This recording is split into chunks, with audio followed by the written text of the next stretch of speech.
Nang ika'y ibigin ko, mundo ko'y biglang nagbago.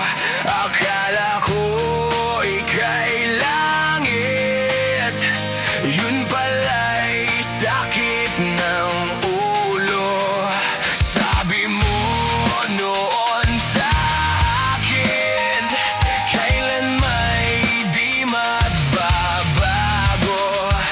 Naniwala naman sa'yo, ba't ngayon'y iniwan mo? Di mo alam dahil sa'yo, ako'y di makakain, di rin makatulog buhat ng iyong lokohin.